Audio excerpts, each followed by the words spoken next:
Hey guys, tonight we begin in places most people tried very hard not to think about.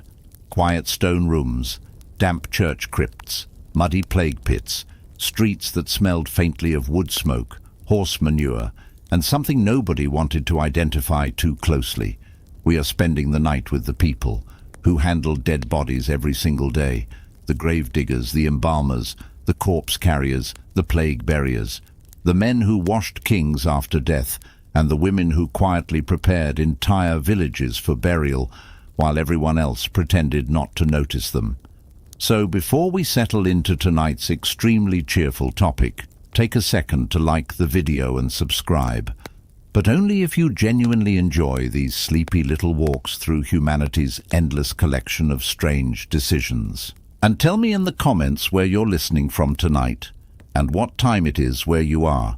Somewhere out there, somebody is probably hearing this at 3 a.m. while wrapped in 3 blankets and questioning every life choice. Now dim the lights. Maybe crack open a window if the air feels stuffy. Get comfortable. And let's slowly drift back into the ancient world, where death was not hidden away behind hospital curtains or funeral home walls. It was everywhere, constantly. Quietly sitting in the corner of daily life like an unpaid roommate. Because for most of human history, people died at home, not in sterile hospital rooms filled with machines making anxious little beeping noises. No.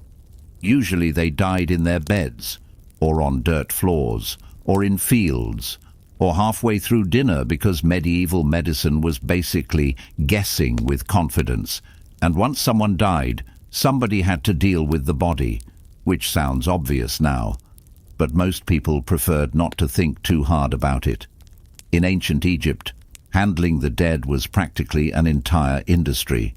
The Egyptians were astonishingly committed to preserving bodies. They looked at natural decomposition and collectively decided absolutely not. Their entire civilization became deeply invested in preventing the human body from turning into soup. The embalmers of Egypt occupied a strange social position. On one hand, their work was sacred, deeply respected, spiritually important. These men helped prepare souls for eternity. They preserved pharaohs, nobles, priests, and wealthy officials so carefully that we can still see them today. But on the other hand, people were still deeply uncomfortable around them, because they cut open dead people all day.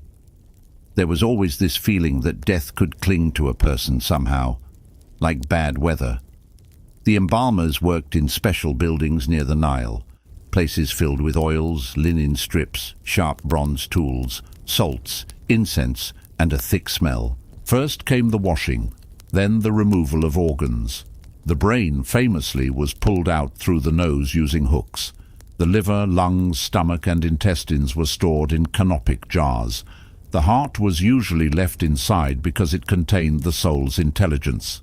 Then the body was packed in natron salt for around 40 days until dried out, which turned the deceased into something like expensive driftwood. After that came wrapping, layer after layer of linen, amulets tucked carefully between folds, resins painted across skin, priests whispering prayers.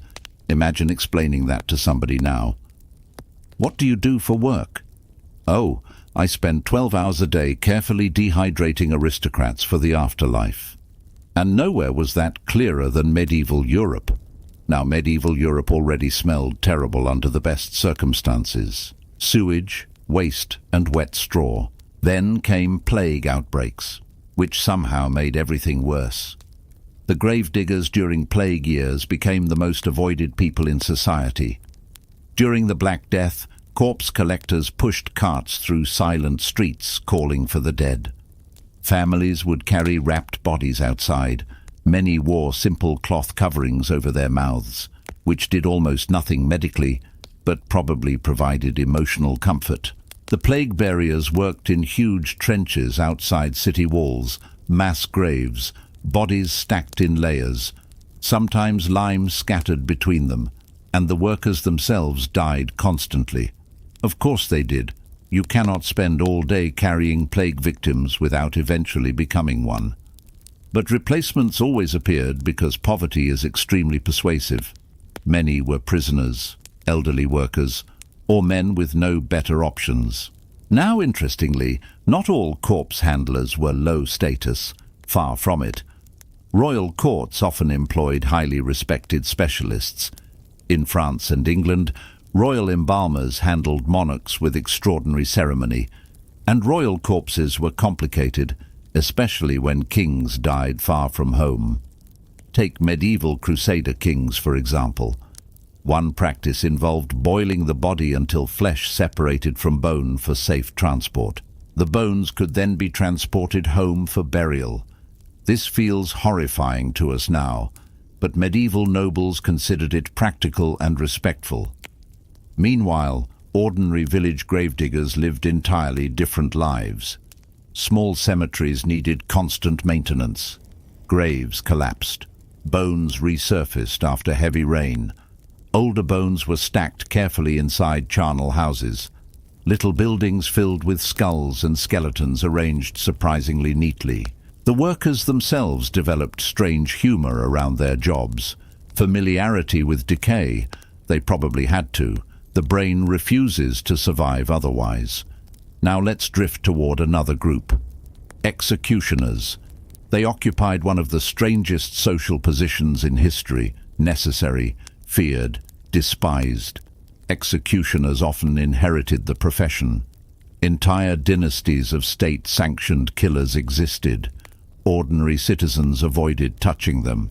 And beyond executions, they handled suicides, unidentified corpses, and animal disposal too. Every unpleasant task society wanted hidden was dumped on them. Despite their grim work, many were educated professionals with advanced anatomical knowledge. A skilled executioner mattered deeply. And after executions, the bodies still needed handling. Heads on spikes, limbs arranged publicly. Death meant a public process and public labor. And somewhere behind every dramatic historical death stood tired workers quietly cleaning blood from stones after everybody else went home. And honestly, history rarely pauses long enough to notice them. After centuries of hauling corpses through muddy streets and stacking bones into church walls, humanity developed a fascinating habit. We handed most ordinary death work to women, quietly, without much acknowledgement. For centuries, women handled the most intimate parts of death. They washed bodies, prepared children for burial, and closed the eyes of the dead. They sat through long nights beside cooling corpses while candles burned low and relatives drifted in and out of exhausted sleep. In medieval Europe, when somebody died, neighbors arrived immediately. Women especially moved into practical roles with astonishing speed. Women known as layers-out or searchers became essential figures. They tied jaws shut with fabric and straightened limbs before stiffness set in. During London plague outbreaks, female searchers carried enormous responsibility. They examined corpses to determine causes of death amid fear and superstition. They recognized symptoms, patterns, and smells. Disease has smells, and experienced corpse workers learned these distinctions whether they wanted to or not. Yet society treated them with deep suspicion, especially older women who understood herbs, illness, and corpses, often leading to accusations of witchcraft. Death requires management. While ordinary people relied on local women, the wealthy became obsessed with elaborate funerary presentation during the Renaissance. Corpses were dressed magnificently. Cosmetics were applied, and hair was arranged beautifully as bodies were displayed for days beneath candlelight. Royal embalmers experimented with preservation involving alcohol, mercury, and wax. Some methods worked, others led to disasters during public ceremonies. Enter the resurrection men of the 18th century. Medical schools needed cadavers for study, but legal supply was extremely scarce. These men worked at night in cemeteries. They targeted fresh graves, digging narrow shafts to pull bodies upward quickly and professionally. Families became terrified. Iron cages called mortsafes were installed over coffins, and watchtowers appeared in cemeteries to guard the dead. Burke and Hare in 1820s Edinburgh realized murder produced fresher inventory. They smothered victims because intact corpses sold better to anatomists. Eventually exposed, Burke was executed and his body publicly dissected. Pieces of his skin were even used to bind books. Anatomists often treated cadavers with unsettling detachment, posing for photographs beside bodies as they advanced medical science. Consider battlefield corpse workers. After major battles, landscapes were covered in dead soldiers, requiring exhausted burial crews to handle the aftermath. Burial creates silence, and silence leaves room for thought. Workers removed personal belongings, letters, rings, and small Bibles, tucked into coat pockets. During the American Civil War, a mobile embalming industry emerged. Traveling embalmers followed armies with chemicals and portable tables. President Lincoln's embalmed body crossed multiple states. Witnesses commented on how lifelike he appeared, seeking reassurance that death could be softened. No matter how advanced preservation became, somebody still performed the labor, hands touching skin, washing blood, and closing wounds. Those workers remain strangely invisible, essential but rarely celebrated, because society prefers death itself to remain hidden too. As cities grew larger through the 19th century, death slowly began moving out of the home. Not completely at first, but gradually, carefully. Like society was trying not to make eye contact with the process. For thousands of years, people had died surrounded by family inside cramped houses. Then industrial cities arrived, bringing overcrowding, disease, and populations so enormous that old burial customs began collapsing under sheer mathematical pressure. In places like London, Paris, and New York, undertakers evolved into full-time professionals. Death became organized, scheduled, commercialized. Victorian society especially transformed mourning into an art form, so elaborate it almost felt competitive. Black clothing, heavy curtains, hair jewelry, tiny etiquette rules governing precisely how sad you were allowed to appear for exactly how long. Victorians looked at grief and thought, more fabric. And beneath all that ceremonial performance stood workers quietly handling the physical reality underneath. Morticians, embalmers, men preparing bodies beneath gaslight in cool basement rooms. Now, interestingly, the Victorian period became obsessed with making dead people appear asleep, peaceful, restored. The body itself became something to manage aesthetically. Post-mortem photography became surprisingly common. Often families had never taken a portrait while loved ones were alive, so photographers arranged bodies for one final image. Invisible workers handled every practical detail. Someone positioned the bodies, adjusted clothing, stabilized limbs. Death may inspire poetry afterward, but first it creates chores. While wealthy Victorians pursued elaborate funerals, the urban poor experienced something entirely different. Mass poverty produced cheap funerals, rushed funerals, almost no funeral at all. In industrial England, many working-class families could barely afford coffins. Reusable display coffins existed because capitalism eventually reaches levels of efficiency that feel aggressive. Meanwhile, cemeteries themselves were becoming overcrowded disasters, ground swelling strangely from decomposition. There were reports of terrible smells rising from churchyards.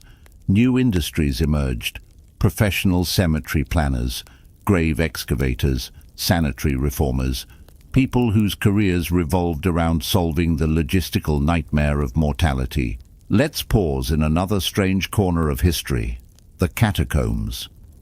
Paris, by the late 18th century, had a serious corpse problem. Cemeteries were literally bursting open. Authorities relocated millions of remains into old underground quarry tunnels. Workers spent years transporting bones at night. Entire generations reduced to organized stacks. The laborers handling this work developed extraordinary familiarity with human remains. Bones became objects to categorize. The 1,000th skeleton becomes inventory. In Tibet, certain Buddhist funerary traditions created unique corpse-handling professions. The sky burial workers. The body is viewed as an empty vessel. Specialized body breakers, called Rogyapas, prepared corpses for sky burial. It symbolized generosity, the final offering of the physical body back into nature. In India, the Dom community managed cremation ghats along the Ganges River for centuries. Day and night, funeral pyres burned continuously. Modern funeral directing emerged strongly during the 20th century. Professional walls. Climate-controlled funeral homes with soft carpeting and carefully selected lighting. Many embalmers developed impressive technical skills, reconstructive work bordering on sculpture.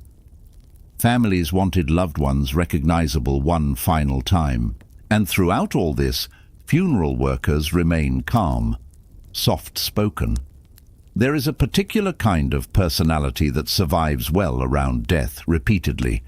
When society fractures under mass death, pandemics, wars, certain workers quietly continue lifting, carrying, cleaning, documenting necessary labor, invisible labor. Handling the dead has almost never been purely mechanical. Tiny rituals of humanity performed in empty preparation rooms nobody else will ever see. Perhaps that is the strangest thing history reveals. Not that they became monsters or cold, but that many became extraordinarily gentle, because when you spend your life handling the dead, you become deeply aware of how fragile the living really are. By the 18th and 19th centuries, Europe had developed a fascinating contradiction. People desperately wanted better medicine, but they were deeply offended by actual dissection. Unfortunately, the human body refuses to explain itself through optimism alone. Medical schools needed cadavers constantly to understand where organs actually sat inside the body. Before this period, many physicians relied on ancient texts written by men who had confidently misunderstood human anatomy, describing humours flowing like poorly maintained plumbing. In cities like Edinburgh and Paris, anatomy lectures became public spectacles. Crowds attended dissections almost like educational performances, purchasing tickets to watch beneath candlelight. The smell must have been extraordinary. Wax, sweat, alcohol, and decay. Underneath it all, the unmistakable scent of opened human bodies in a crowded room. While professors developed enormous egos, invisible assistants handled the unpleasant realities, cleaning tables, removing tissue, and managing fluids. History's favorite arrangement of celebrated men. Dissections were chaotic. Anatomists worked quickly as bodies deteriorated. Some students fainted or vomited, while others became strangely fascinated by the exposed thoracic cavity. Many anatomists developed emotional detachment through repetition. The 1,000th body becomes routine. This shift frightened outsiders who worried doctors were becoming morally numb. The public remained suspicious, particularly poor communities. Because executions never provided enough bodies, the burden of supply quietly shifted onto society's most vulnerable. Families guarded graves obsessively. Some sat overnight with lanterns, listening for digging sounds. Others installed spring guns or traps to protect their loved ones. The Anatomy Act of 1832 reinforced a brutal message. The wealthy received peaceful burials, while the poor became anatomy material. Class systems remained even in death. Scientific progress arrived carrying deeply unequal human costs. Alongside anatomy, pathology emerged. Doctors began asking, what exactly happened inside this person? Some pathologists read bodies like biographies. A diseased lung revealed occupation. Damaged organs suggested alcoholism. Bones recorded years of physical labor. The body remembers everything. Paris developed a famous public morgue where citizens visited recreationally. Crowds gathered to stare at unidentified corpses behind glass, treating the morgue like a museum. During World War I, corpse management reached industrial scale. Recovery teams worked between bombardments, searching for identifiable fragments amid the mud and chaos of the trenches. Workers became experts at recognizing regiments from scraps of fabric or boot designs. The emotional exhaustion of identifying teenagers through mud-covered buttons was immense. Modern forensic science emerged from this work. Unlike fictional detectives, real forensic workers speak quietly on behalf of the dead, providing clarity in cases of violence. Disaster mortuary teams deploy after plane crashes or pandemics. Their task is simply bringing people home, ensuring no one disappears anonymously into catastrophe. Every society depends on people willing to remain in the room after death arrives. They take physical responsibility for the dead, and they do it quietly. One of the strangest things about historical death work is how often it became a family profession. Not temporarily, not accidentally. Entire generations inherited these jobs the way other families inherited farms or blacksmith shops. Your father buried bodies. His father buried bodies. Now you buried bodies too. Congratulations on the family business. Please try not to inhale too deeply near the plague cart. Because death workers were often socially isolated, they frequently married within the same professional circles. Executioners married daughters of executioners. Gravediggers raised children inside cemetery grounds. Cremation workers passed techniques down through generations like oddly grim cooking recipes. Human beings adapt to almost anything if given enough time, even growing up beside mass graves, especially children. Children normalize whatever surrounds them early enough. A child raised near shipyards stops noticing the smell of tar and seawater. A child raised near bakeries associates dawn with bread. And children raised around death learn to treat coffins and corpses with startling casualness. There are records describing gravediggers' children playing inside cemeteries. They climbed tombstones, ran through crypts, sometimes even used old skulls as toys, which sounds horrifying now. But remember, historical childhood was very different. Mortality surrounded everyone constantly. Many children had already seen siblings die before reaching adulthood themselves. Death wasn't hidden from them. It sat openly at the dinner table. In crowded cities, wakes often occurred inside tiny homes, where children slept only a few feet from bodies awaiting burial. Candles burned overnight. Relatives whispered prayers softly, while exhausted kids wandered sleepily through rooms asking practical questions. Is Grandpa cold? Why is Aunt Maria crying again? Funeral food traditions are fascinating. Humanity responds to grief by aggressively offering carbohydrates. Among the most isolated families were executioners. They were simultaneously official government employees and semi-untouchable outsiders. Executioner families often formed hidden social networks across Europe. They married among themselves because ordinary townspeople avoided them. Imagine being 10 years old and already understanding your future involved public beheadings because local society had pre-rejected your resume. And yet many executioners lived surprisingly ordinary domestic lives. They kept gardens, raised children, owned pets. One German executioner kept journals describing executions and mundane concerns in the same tone. Executed 2 thieves this morning, need more firewood. Human psychology compartmentalizes remarkably well. Executioners also developed unusual medical knowledge over generations, handling bodies constantly. Imagine receiving health care from the same man who conducted public hangings. Good news about your shoulder pain. slightly concerning news about who's treating it. Meanwhile, cemetery workers developed their own strange expertise. Experienced grave diggers could estimate soil conditions instantly. Cemeteries are not static places. They shift constantly. Earth sinks gradually as coffins decay beneath. Tree roots disturb older graves. In many medieval towns, churchyards functioned almost like public squares. Markets operated nearby. Children played around tombstones. When death remains constantly visible, terror softens into routine. Musicians played while skeletons sat stacked quietly nearby. Nowhere was this familiarity more visually obvious than among the catacomb workers of southern Europe, particularly in Sicily. Capuchin monks preserved bodies inside catacombs, and not buried, displayed, thousands of them, still dressed, still standing or reclining. Families visited regularly.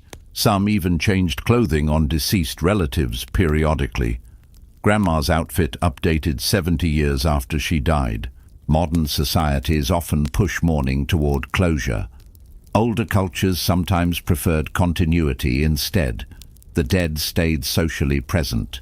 The sin-eaters, mostly associated with Wales and England, they performed one of the most quietly bizarre funeral roles imaginable. A poor person, the sin-eater, would consume food placed upon the deceased's body. Symbolically, the sins transferred into the eater. Sin-eaters were often social outcasts. Communities relied on them spiritually while avoiding them personally. The pattern repeats. By the 19th and 20th centuries, urbanization increasingly separated children from death. Bodies moved into hospitals. Cemeteries shifted outside city centers. This changed childhood dramatically. For the first time, many children didn't see dead bodies regularly. Morticians became highly stylized public professionals. Dark suits, soft voices, perfect posture. Entire industries formed around comforting appearances. Underneath all this presentation stood workers performing deeply physical labor hidden from view, lifting bodies, draining blood, applying cosmetics. Civilization often functions through hidden basements. During the COVID-19 pandemic, these hidden workers suddenly became visible again. Some funeral directors arranged video calls so relatives could speak final words remotely. Death care involves more than body management. Despite all our technological advancement, many ancient patterns remain. Modern workers still develop dark humor like medieval gravediggers. Human beings can normalize almost anything if love and routine exist beside it. Even death.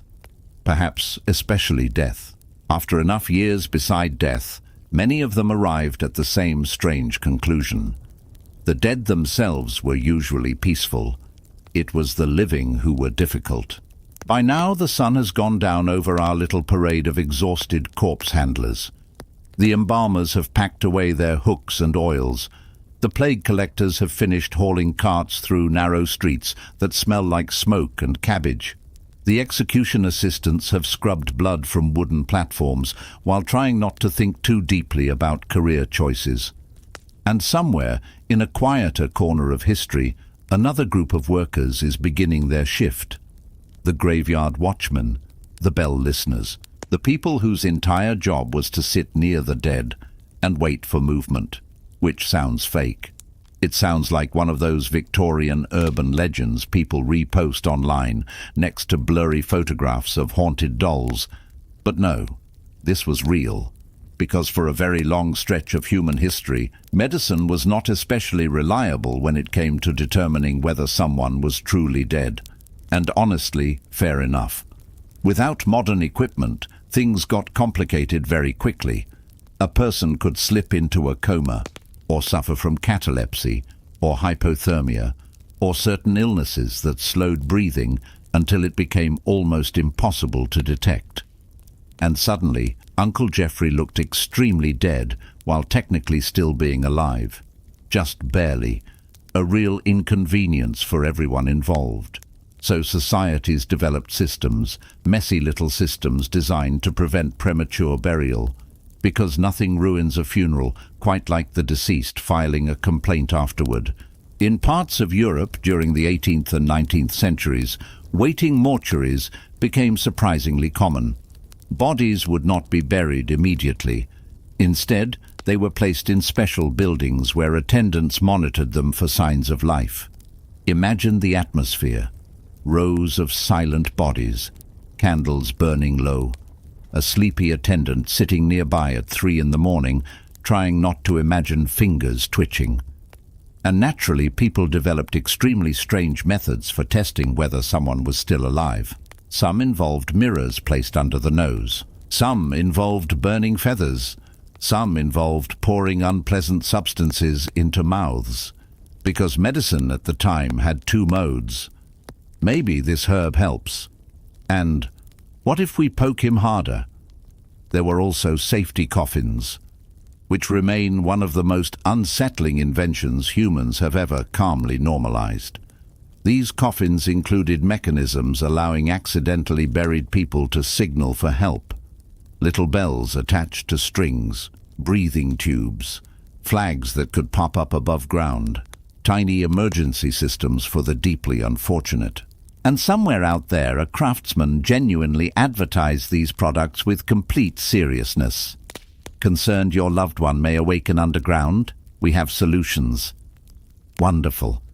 Now, to be fair, documented cases of actual premature burial were relatively rare. But the fear itself became enormous. People obsessed over it. Entire societies developed anxiety around being buried alive, especially during outbreaks of disease, when bodies were processed quickly and in large numbers, which meant the people working with corpses daily became unofficial guardians between life and death, not priests, not doctors, corpse watchers, a profession that sounds fictional until you remember history routinely invents jobs that no sane person would volunteer for, and yet someone always did. Usually because they needed money. That's the thread connecting nearly every death profession we've discussed tonight. Very few children dreamed of growing up to drain plague victims or sort bones in crypts. These jobs belong to the poor, the desperate, the socially trapped, or occasionally the deeply eccentric. There's always at least one of those. Now let's drift gently toward another strange corner. The Resurrection Men, a title that sounds heroic, almost biblical, very dramatic. In reality, they were grave robbers, specifically grave robbers who stole fresh corpses for medical schools, because during the 18th and early 19th centuries, anatomy education exploded. Doctors needed bodies to study. Unfortunately, society also believed dissection was horrifying and disgraceful, which created a small logistical problem. Everyone wanted trained surgeons. Nobody wanted grandma dissected. Classic human contradiction. So medical schools turned toward legally available corpses, usually executed criminals, but there weren't nearly enough. And medical students needed practice. A lot of practice. You really do not want surgeons learning anatomy through vibes alone. So grave robbing became an industry. Fresh graves were targeted within days. The Resurrection Men worked quickly, usually at night. And surprisingly, they often stole only the body itself rather than valuables, because stealing jewelry counted as theft. Stealing the corpse alone occupied a strange legal grey area in many places. History loves loopholes. Families became terrified. People guarded graves overnight. Iron cages called mortsafes were placed over burial plots. Heavy stones protected coffins. Entire cemeteries turned into anti-theft security zones. All because anatomy students needed educational materials. The Resurrection Men themselves occupied a bizarre social space. They were hated publicly, privately tolerated, and secretly necessary. Medical schools relied on them while pretending not to notice where the bodies came from. a beautiful little arrangement of moral cowardice. And then came Burke and Hare. Now, don't worry. We are not diving into graphic territory tonight. Their story is famous mostly because it represented the horrifying endpoint of corpse economics, when grave robbing became less profitable than creating corpses directly. The public panic afterward pushed governments to pass anatomy laws, allowing legal donation of unclaimed bodies. And slowly, corpse procurement became more regulated, more institutional, more sanitized. That word again, sanitized. Human societies love sanitizing death, not physically, emotionally. We move bodies quickly, hide decay, remove smells, cover discoloration with cosmetics. Modern funeral industries became experts at this, because the visible reality of death unsettles people deeply, even though every civilization eventually depends on someone handling it directly. Someone always remains behind the curtain. The crematorium workers, the morticians, the forensic cleaners, the gravediggers, and historically, those workers often lived emotionally isolated lives because constant contact with death made others uncomfortable. People worried it contaminated them spiritually, or psychologically, or socially. And honestly, sometimes it did. Historical records from grave workers often reveal strange coping mechanisms: dark humor, alcohol, detachment, a kind of sleepy fatalism. If your daily routine involves lowering children into graves during winter epidemics, your relationship with existence probably shifts slightly. And yet many workers also developed deep practical compassion, because they saw families during their worst moments every single day. They learned how grief sounded: real grief, quiet grief, the kind where someone simply stares at a coffin because their brain hasn't caught up yet. Corpse handlers witnessed that constantly, and oddly enough, many became gentler because of it. There are accounts from plague buriers carefully arranging bodies despite overwhelming conditions, grave diggers comforting orphaned children, execution attendants quietly helping terrified prisoners climb scaffold steps. Tiny mercies inside ugly systems. History rarely pauses to honor those moments. But they existed, even in death industries, especially there, sometimes. Now, speaking of strange relationships with the dead, let's wander into the world of relic collectors. Because medieval Europe became astonishingly enthusiastic about preserving body parts of saints, bones, teeth, hair, blood, entire cathedrals competed for sacred remains, and people genuinely believed these relics carried miraculous power, which created a booming trade in holy body fragments. At one point, Europe allegedly contained enough pieces of the true cross to build several boats. Saints' bones traveled across kingdoms inside jeweled containers. Pilgrims visited shrines hoping for healing. Meanwhile, church officials attempted to verify authenticity while surrounded by what was essentially a continent-wide skeleton marketplace, and naturally, counterfeit relics flourished. Because whenever humans identify valuable objects, somebody immediately starts faking them. Corpse handling, once again, became deeply tied to economics. Bodies generated value, political value, medical value, religious value. Even ancient rulers understood this. Roman emperors staged elaborate funerals displaying preserved remains publicly to reinforce legitimacy. Egyptian pharaohs built entire industries around death preparation. Chinese imperial tombs employed thousands of laborers. Death was never just death. It was ceremony, power, memory management, and the workers inside those systems quietly carried the physical burden. A pharaoh received glory. The embalmer received back pain. History, as always, distributed rewards unevenly, and strangely, despite centuries passing, the emotional experience of corpse work remained remarkably consistent. Modern morticians still describe developing calmness around death.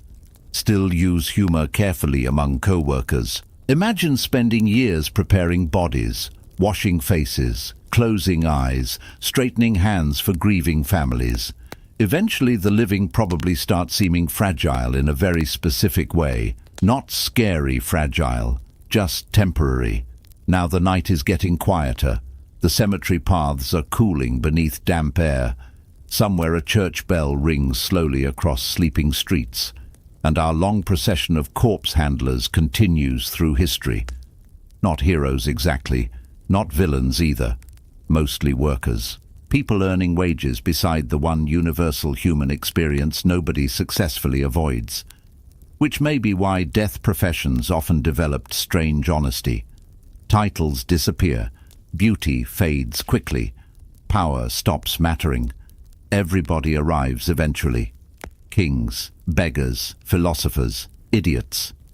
Tomorrow night, perhaps, another body will arrive at the embalmer's table. Another bell listener will sit half asleep in candlelight. Another grave worker will shovel damp earth beneath grey skies. The work never really ended. Ordinary labourers continued managing the aftermath. At some point during every long night, there comes a strange hour when the world feels temporarily abandoned. Not silent exactly, just softer. The wind slows down. Candles shrink into puddles of wax. Dogs stop barking for a while. And for the people who handled dead bodies every day, this was often the hour when work became strangely reflective. Because once the noise faded, there was nothing left except them and the dead. No cheering crowds, no royal ceremonies, no dramatic speeches about honor and destiny. Just tired workers standing beside the unavoidable end of human life. And honestly, history rarely paid much attention to them. Kings got portraits, generals got statues. Meanwhile, some exhausted medieval gravedigger spent 40 years digging plague pits and disappeared from the historical record entirely, which feels unfair, but also very typical. Civilizations tend to celebrate people who make noise, not the ones quietly preventing catastrophe behind the scenes. And corpse handlers prevented catastrophe constantly, especially during outbreaks. When cities collapsed under waves of disease, these workers became the final thin line between order and total panic. Without them, bodies remained in streets.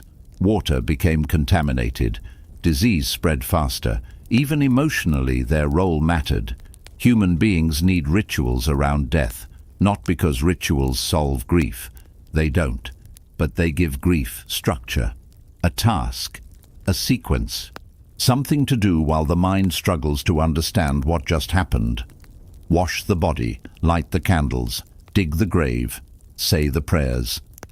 And throughout history, corpse workers quietly protected those rituals even under impossible conditions. During plague years, some buriers worked until they physically collapsed. During wars, field attendants buried strangers far from home.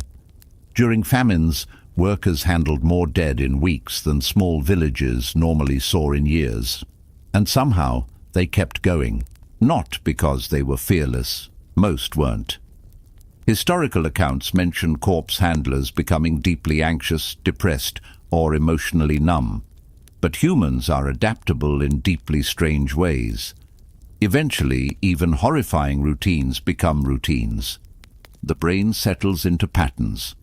A 17th century plague collector might spend his morning hauling bodies, complain about sore feet during lunch, then go home irritated about soup quality.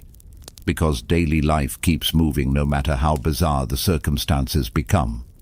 That may be one of the strangest truths in human history. People normalize almost anything eventually. Even death, especially death.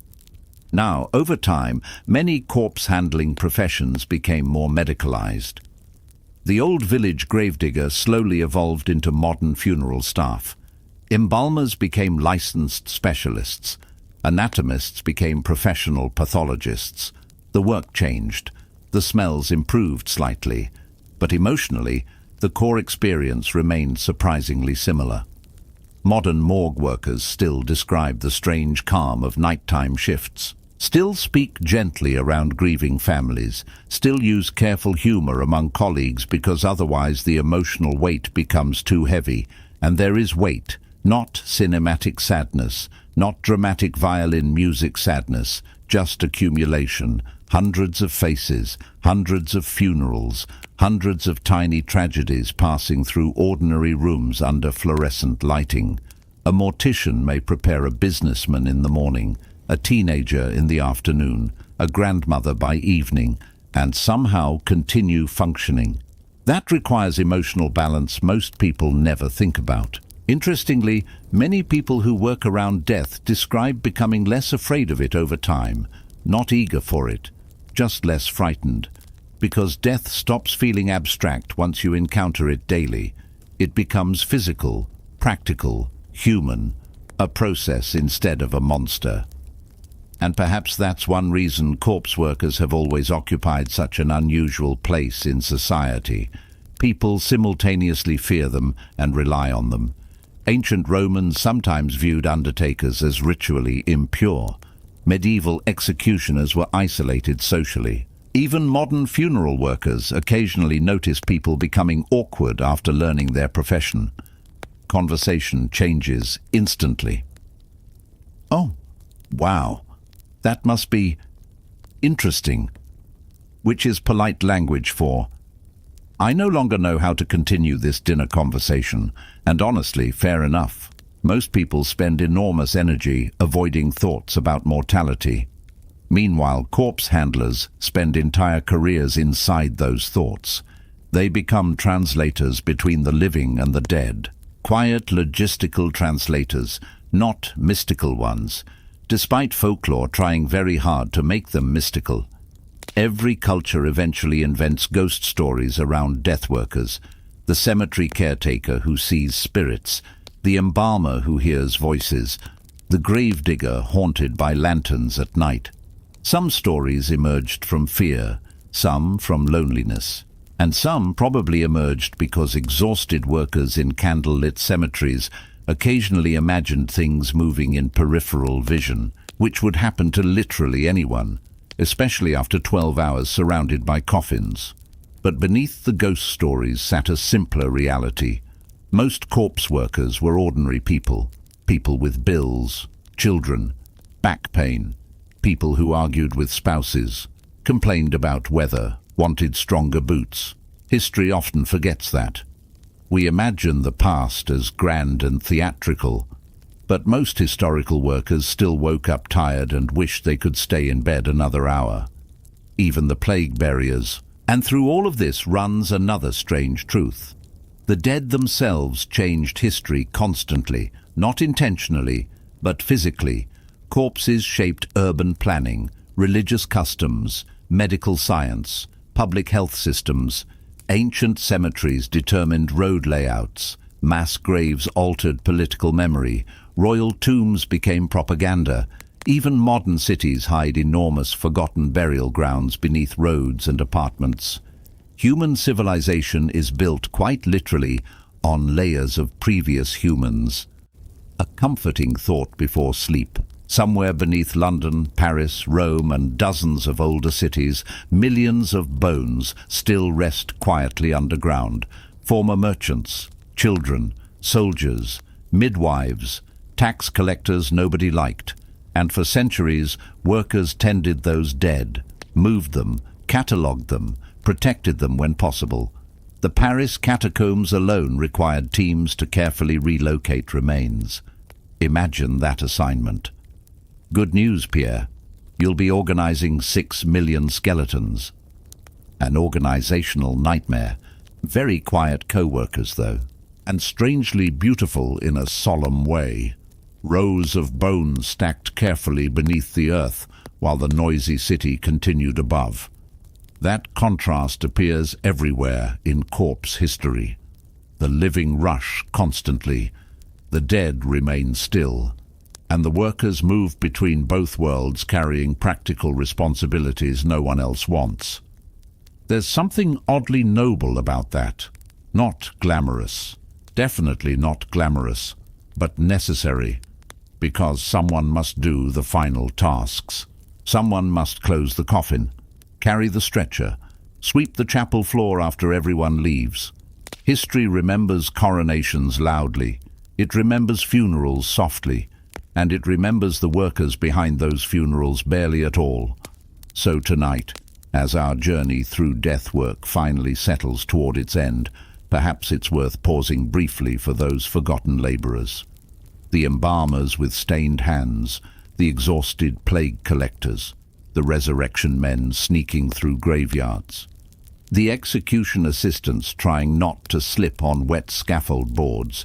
Not great jobs, really terrible jobs, honestly, but profoundly human ones, because every society, no matter how wealthy or sophisticated, eventually confronts the same unavoidable reality.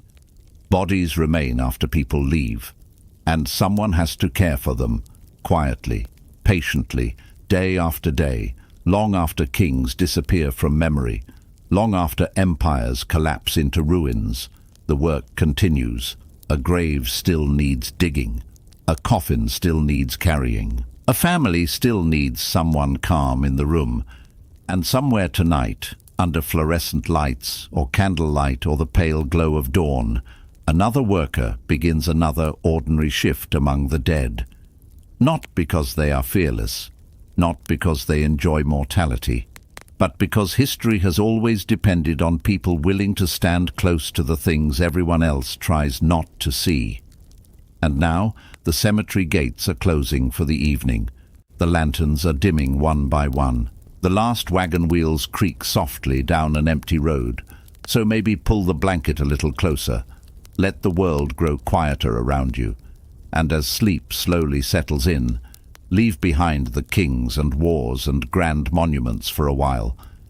Tonight belonged to the workers in the background, the tired hands beneath history itself, the people who handled the dead, so the living could keep going. So let's ease into this gently and land somewhere in Europe, mid-14th century. The year is around 1348.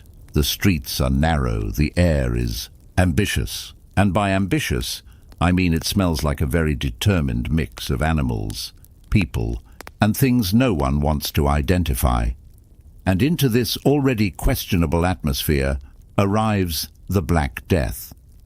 Now, people didn't know it was caused by bacteria carried by fleas on rats. That would have been far too straightforward. Instead, they looked around, took a deep breath, unfortunate choice, and decided the problem must be bad air. Not just unpleasant air, dangerous air, evil air, air with personality. They called it miasma, which sounds elegant, but really just means something smells off, and we're going to panic about it. So naturally, the first cure was to fix the smell.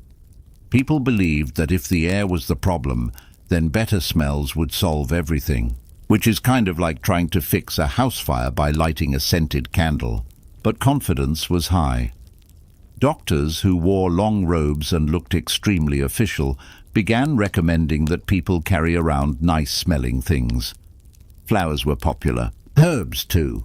Lavender, rosemary, thyme. Basically a walking kitchen garden. Some people stuffed these into little pouches and wore them around their necks. Others just held flowers directly to their noses, as if politely refusing to smell reality. And honestly, you can picture it. Entire cities wandering around sniffing bouquets like it was some sort of medieval perfume commercial. But they didn't stop there. Oh no, if good smells were good, then stronger smells must be better. So people started burning things. Lots of things. Bonfires were lit in streets. Homes were filled with smoke. Incense was everywhere. In some cases, they burned wood, herbs, or spices. In other cases, they burned whatever they had, including things that definitely did not improve the situation. There are records of people burning feathers, sulfur, and even animal dung. Because nothing says clean air like adding a thick layer of smoke that smells like a very committed farmyard. The idea was simple. Smoke would purify the air. What it actually did was make cities hazier, harder to breathe in, and somehow even more miserable. But again, no one knew about bacteria, so this felt like solid science. Now let's drift over to the doctors themselves, because they had their own unique approach to all of this. You've probably seen the image, the plague doctor with the long beak mask. It looks dramatic, slightly theatrical, and just a little like a bird who made some poor life choices. That beak wasn't just for style. It was packed with, you guessed it, nice-smelling things. Herbs, flowers, spices, sometimes vinegar-soaked cloth. The idea was that as the doctor breathed, the air would pass through these pleasant smells and become safe. So essentially they created a wearable air freshener. It didn't work, of course. But it did create one of the most recognizable outfits in history, which is something. And the rest of their outfit wasn't much more reassuring. Long coats, gloves, hats, and a stick. The stick was for pointing at things, or more realistically, poking patients from a safe distance, which, to be fair, is the most sensible part of the entire setup. Now, while some people focused on smells, others thought the problem might be inside the body, which brings us to one of medieval medicine's favorite hobbies, removing blood. Bloodletting was already popular. The logic was that illness came from an imbalance of bodily fluids, or humours, and if you were sick, clearly you had too much of something. So why not just take some out? Doctors would cut a vein or use leeches to draw blood. Lots of it sometimes, because if a little removal was good, more must be better. That logic appears again and again, like a very persistent mistake. Imagine being weak, feverish, and already struggling to survive. And then someone comes along and says, you know what you need, less blood. It's not ideal. Leeches were especially popular. They were easy to use, reusable in a way that no one questioned too deeply, and they had a certain natural charm. People trusted them. After all, if a small wriggling creature was willing to help, who were you to argue? But bloodletting didn't cure the plague. It mostly made people weaker, which, as strategies go, is not particularly helpful during a deadly pandemic. Now let's gently wander into another category of cures, the drink something questionable approach. If the illness was inside, maybe it could be washed away, or burned away, or confused into leaving. So people drank all kinds of mixtures. Some were herbal remedies, teas made from plants, roots, and spices. These were probably the least harmful option, and sometimes even slightly comforting. Others were more creative. There were potions involving crushed emeralds, because nothing says medical expertise like turning jewelry into powder and hoping for the best. There were mixtures of vinegar and water, sometimes with added herbs. There were concoctions involving onions, garlic, and butter, combined in ways that probably tasted exactly as unpleasant as you're imagining. And then there was something called theriac, which was a famous, complicated medicine made from dozens of ingredients, sometimes over 60. It could include herbs, spices, honey, opium, and occasionally bits of animals. It took a long time to prepare and was very expensive, which naturally made people trust it more, because if something costs a lot, it must work. That's just basic human optimism.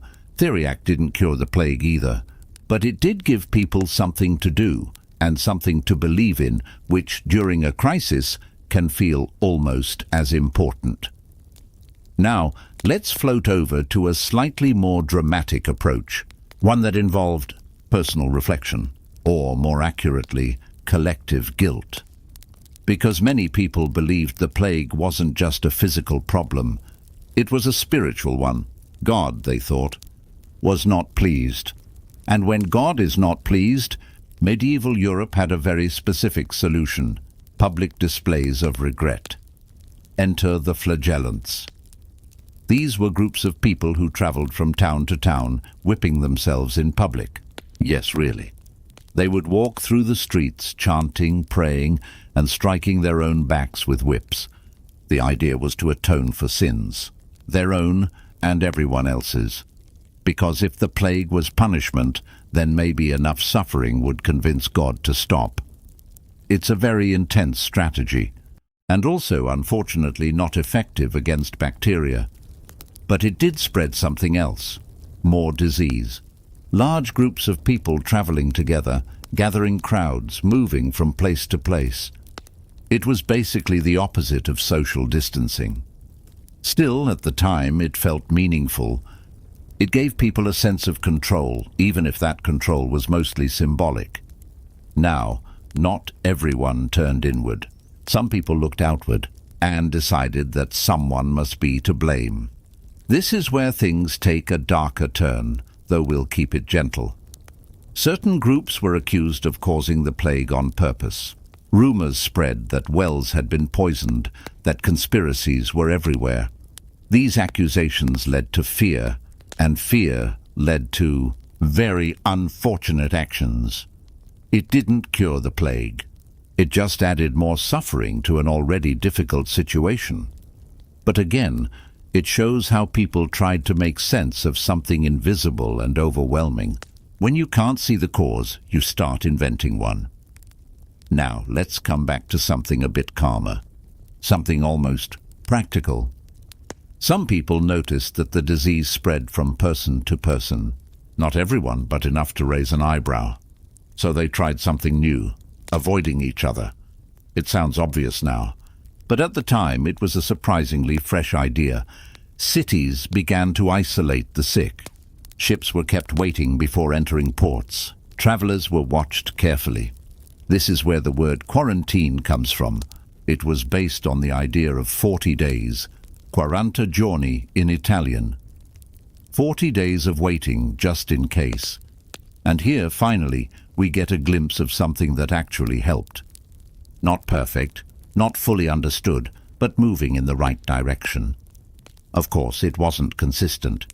Some places followed these rules strictly. Others, not so much, because avoiding people is inconvenient. And humans, historically, have always had a complicated relationship with inconvenience. Still, it was a step. A small, slightly reluctant step toward understanding how disease works. But for now, most people were still focused on smells, smoke, and the general hope that if they just did enough things, any things, the plague might quietly leave. And so the streets stayed filled with incense. The doctors kept their beaked masks. The leeches continued their quiet, dedicated work. And somewhere in all of this, people tried to sleep, to eat, to live as normally as possible, while the world around them felt increasingly uncertain, which, in a strange way, makes this whole period feel very human. Confused, hopeful, slightly misguided, and doing its best anyway. And with that soft, slightly smoky image in mind, let's slowly drift onward. To even stranger cures, more ambitious ideas, and a few remedies that somehow manage to be both creative and deeply questionable at the same time. So the plague is still here, and people are still doing what humans do best in a crisis, trying something, anything, and then insisting it was a plan. One of the more popular ideas was that certain smells could protect you from disease, not just hide the stench of the streets, but actively keep the plague away. This led to a very serious relationship with perfume, incense, and anything that could make a room smell less like suffering. In wealthy homes, people burned aromatic woods and sprinkled herbs around their rooms. In poorer homes, they used whatever they could find, which usually meant hanging onto a few dried plants and hoping for divine intervention. The logic was that bad air caused illness, so good air must prevent it. A clean theory. Completely wrong, but very clean. Some people even carried pomanders, which were little containers filled with fragrant substances. They could be worn around the neck or held in the hand. These were the medieval equivalent of a pocket-sized panic item. You walk through the street, Someone coughs and suddenly you're gripping a spice ball like your life depends on it, which, to be fair, it might have felt like it did. Doctors also recommended cleaning the air in homes by opening windows, lighting fires, and sometimes moving furniture around so the air could circulate better. This was actually one of the rare moments where the wrong explanation produced a mildly useful result. Fresh air is not a miracle cure, but it is better than sealing yourself into a plague-scented box. Still, people kept reaching for stronger remedies. Vinegar became a favorite. It was used to wash surfaces, soak cloths, and inhale through. If something smelled sharp enough to make your eyes water, it was probably considered medically respectable. Vinegar had the added advantage of being cheap, which is always a strong selling point when the world is unraveling. There were also the famous plague stones and charms. Some people believed certain stones could absorb poison or illness. Others wore amulets with prayers or symbols. The world was full of objects that were supposed to protect you, which is comforting right up until you realize most of them were just decorative hope. And then there was the urge to control the body from the outside. Baths, for example, became suspect in some places. People worried that bathing might open the pores and let disease in. So instead of washing more, some washed less, which is a fascinating choice when hygiene is already one of the few things you might accidentally do right. That said, not all medical advice was nonsense in equal measure. Some physicians did advise keeping away from crowds, avoiding contaminated items, and cleaning clothes or bedding. They did not know exactly why these things mattered, but the instincts were occasionally decent. In the grand chaos of medieval medicine, that counts as a small miracle. Let's drift over to food, because of course the plague inspired people to wonder whether dinner was the problem. Many believed diet played a huge role in health, so they adjusted meals based on the disease theory of the day. Rich foods, heavy meats, and overly moist or spoiled items were often discouraged. People were told to eat in moderation, choose simple foods, and avoid anything that might upset the body's delicate balance. This sounds almost sensible until you remember that delicate balance also meant a person could be diagnosed with illness because they were too dry, too wet, too cold, too hot, or just generally having a bad week. A lot of advice came down to avoiding excess. Don't overeat. Don't drink too much. Don't sleep too much. Don't get too excited. Basically, be a very calm medieval potato and hope for the best.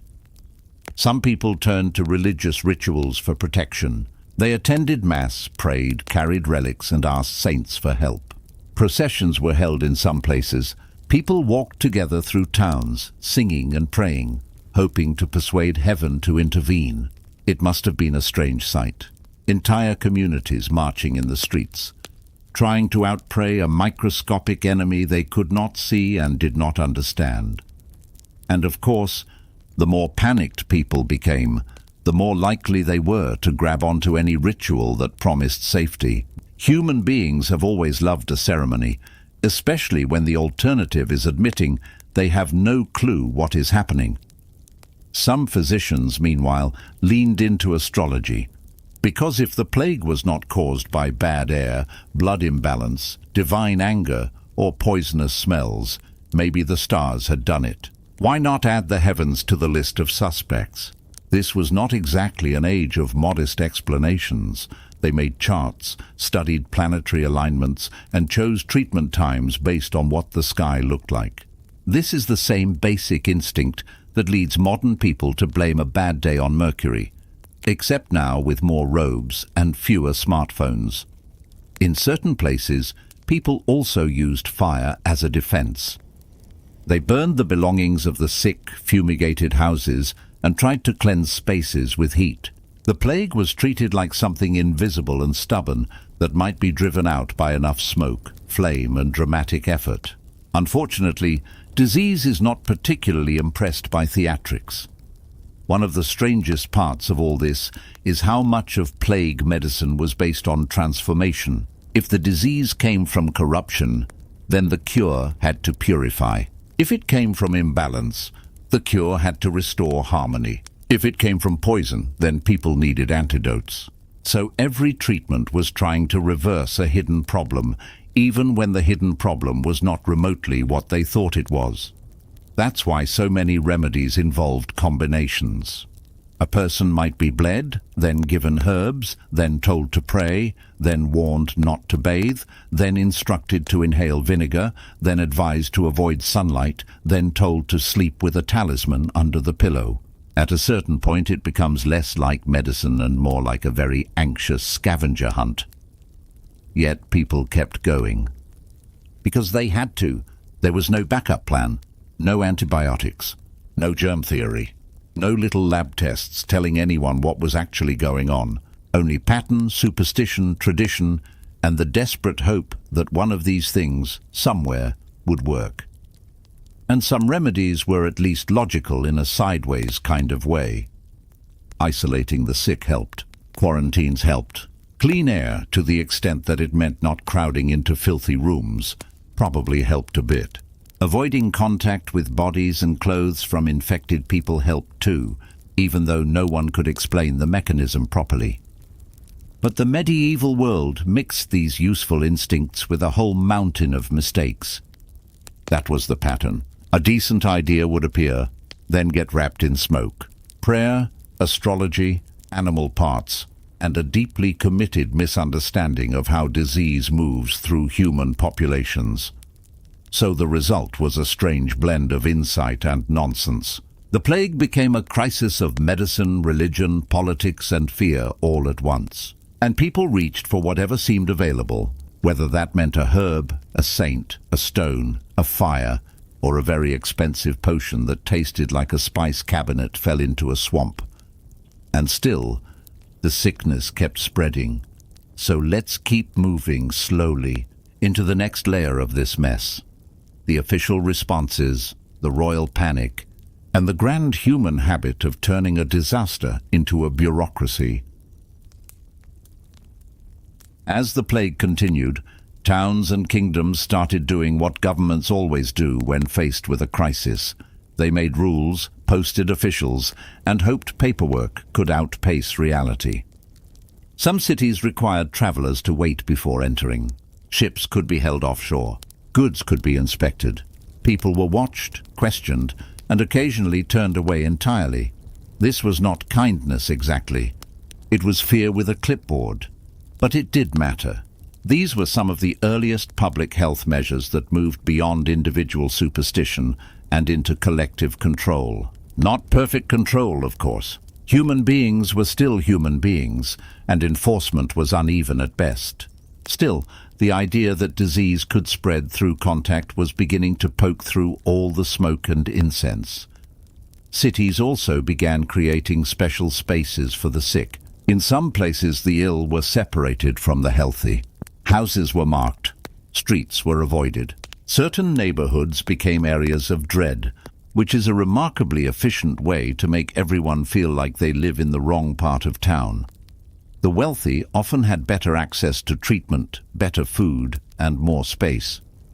They could retreat to country houses or fortified estates, assuming they got the warning in time. The poor naturally had fewer options. They were more exposed, more crowded together, and less able to flee. So even in a plague, class still did what class does best, shaped the odds. Doctors kept visiting patients, though many did so only if properly paid and suitably protected. Some cities hired plague doctors specifically to treat the sick. These men were often poorly understood and somewhat feared. They wore their strange outfits, carried their sticks, and did their best to appear calm, while moving through a world that had thoroughly lost its composure. Their methods were still limited. They could recommend diet, bloodletting, herbs, fumigation, and isolation. They could observe symptoms and try to track who had been exposed. Sometimes they even noticed that certain people recovered while others did not, which is about as close as you can get to science while still living in a universe of humors and smoke. Meanwhile, ordinary people continued to improvise. Some fled, some prayed, some shut themselves inside, some kept working until they physically could not. Others simply waited, because waiting is sometimes the only thing left when every other choice has become unreliable. This is where the plague cures become less like a list and more like a mood. Fear-shaped behavior, hope-shaped behavior, grief-shaped behavior, and a great deal of medieval medicine was really just people trying to act decisively in a situation where decisive action was only occasionally useful. The irony, of course, is that a few of the broad instincts were right. Separate the sick, limit movement, reduce contact, improve airflow, clean clothing and bedding. These things did not come from an understanding of bacteria, but they nudged people closer to survival. The rest, however, was mostly theatre. Beautiful, terrifying, aromatic theatre. There was something almost touching about it. In a bleak sort of way, people were not passive. They did not simply accept the plague and sit down in defeat. They made medicines. They argued over causes. They formed rituals. They burned herbs and carried charms and prayed and isolated and bled and panicked and tried again. And because history is rarely neat, some of the most sensible public health ideas emerged from a pile of completely incorrect assumptions.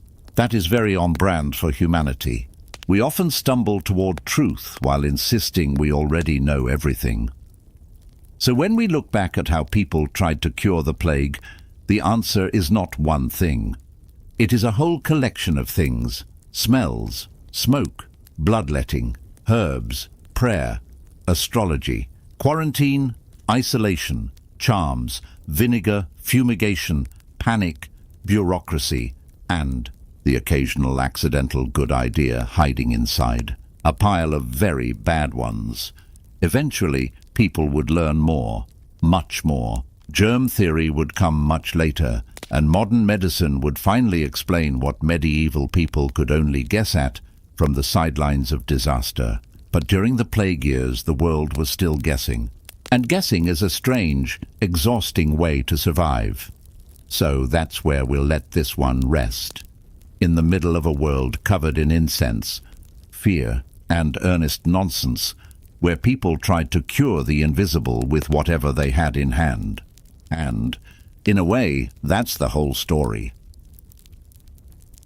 We begin then in the quiet little world of religious devotion, where people have always been able to turn a sincere belief into something far more elaborate, uncomfortable, and occasionally exhausting. It is one of humanity's oldest talents. Give people faith, a hierarchy, a ritual, and a little guilt. And some of them will respond by living like they are trying to personally impress heaven on a daily basis. And today, we are not starting with the ordinary kind of devotion. We are starting with the extreme kind.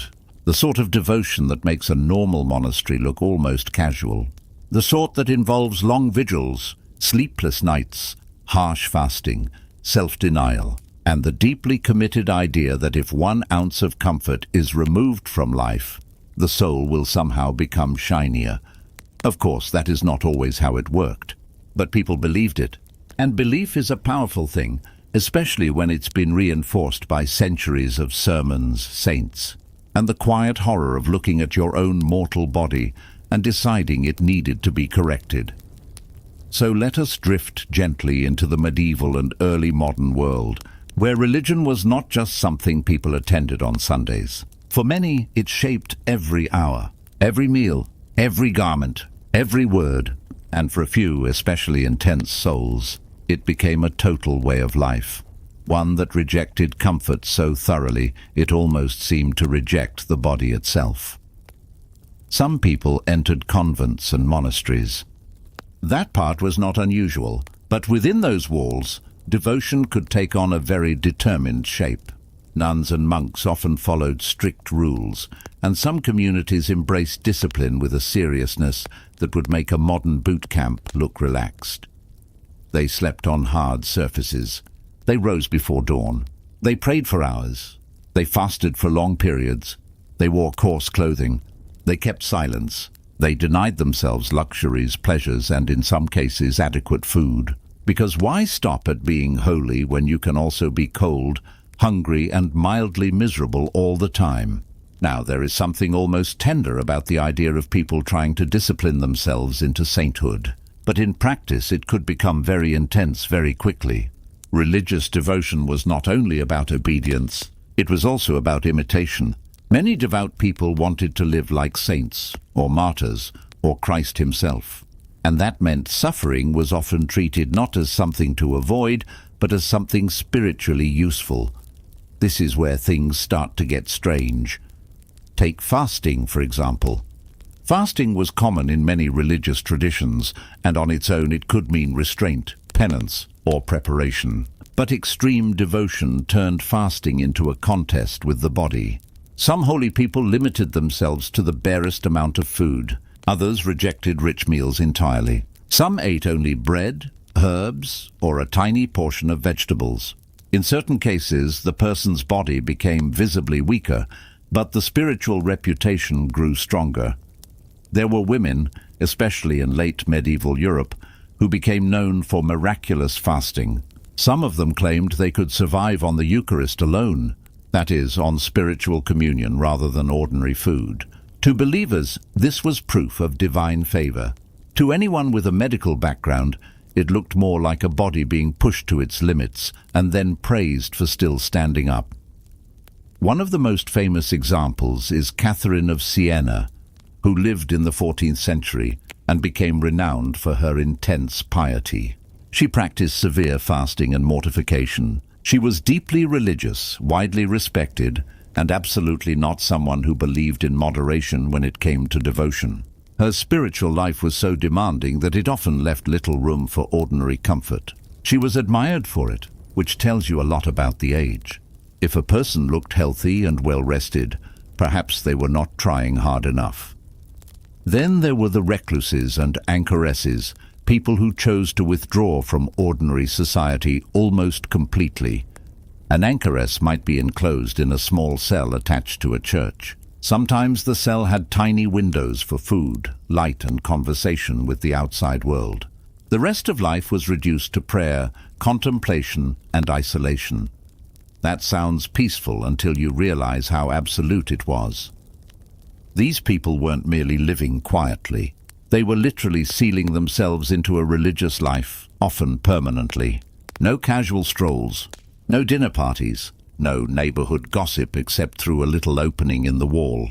A truly luxurious existence, if by luxurious you mean absolutely none of the things most people enjoy. And yet many saw it as the highest form of devotion. To leave the world behind was to focus entirely on God. The fewer distractions, the better. The less pleasure, the more purity.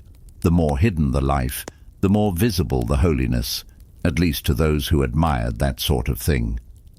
Let's float over to another kind of extreme devotion, the holy body. In many religious cultures, the body itself became a battlefield. A devout person might whip themselves, sleep on rough surfaces, wear hair shirts, or use other forms of physical discomfort as a way of humbling the flesh. The idea was that bodily pain could discipline sinful desire. The body, after all, was suspect.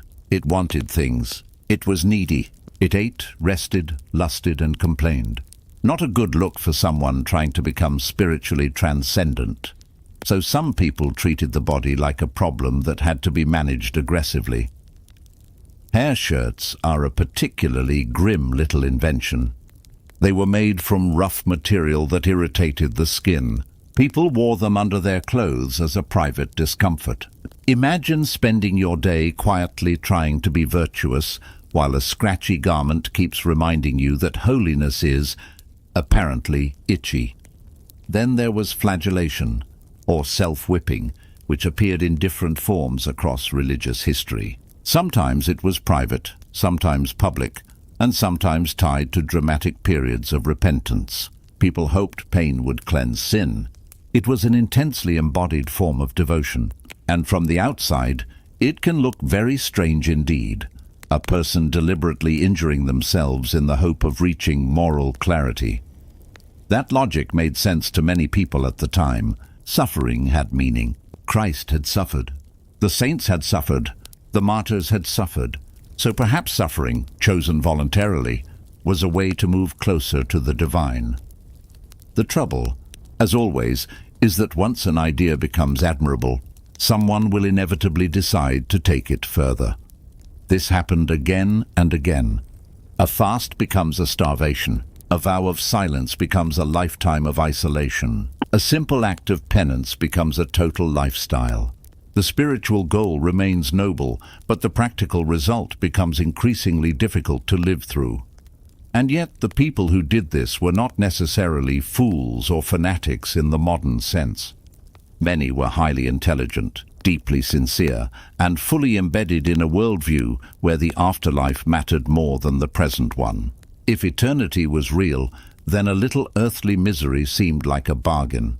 So in these lives, devotion could mean renouncing marriage, property, pleasure, and even personal identity. It could mean serving the poor with absolute commitment. It could mean founding hospitals, caring for the sick, or living in radical humility. Extreme devotion was not always self-punishment alone. Sometimes it was also service, discipline, and a fierce attempt to reshape the self into something useful to God. But the line between holy discipline and sheer overcommitment was often very thin, and this is only the beginning. Because once religious, devotion becomes a matter of proving how far you can go. History produces some truly remarkable people, mystics who starve themselves, royal women who give away everything they own, hermits who disappear into caves, monks who silence themselves for years, pilgrims who walk until their feet fail them, believers who decide that ordinary life is too soft, too noisy, too human. So let's continue, slowly and carefully, into the next round of sacred extremes, where fasting becomes obsession, visions become authority, and the path to holiness gets narrower, harsher, and far more difficult to walk. So now we move deeper into the world of extreme devotion, where the body is no longer treated like a home. It is treated like a suspicious tenant, something to discipline, reduce, and, if necessary, bully into spiritual cooperation. One of the strangest forms this took was holy fasting. Not ordinary fasting, the kind people do for a day or two, and then immediately become unbearable at dinner. No, this was the long, serious, saintly version. Some devout people reduced their food so dramatically that others around them began to notice something was not quite normal. But in a religious culture that prized self-denial, looking fragile could actually increase your reputation. Women were especially associated with this kind of devotion in late medieval Europe. Some were praised for eating very little and living almost entirely on religious ecstasy. The fewer earthly appetites they seemed to have, the more spiritually impressive they became, which is a very medieval way of measuring virtue. If you're still interested in supper, perhaps your soul is not quite optimized yet.